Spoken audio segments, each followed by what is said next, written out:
मगाशी झाला। हर कार्याला आरंभ करताना अगोदर गुरु माऊलीचं वंदन केलं जातं।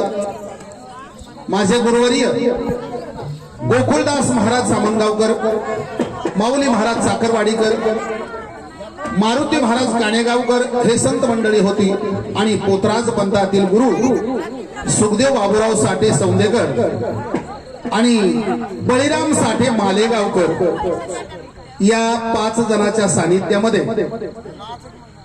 माझं कोट कल्याण झालं। संपूर्ण महाराष्ट्र मनोज भडकवाड हे नाव गाजत आहे।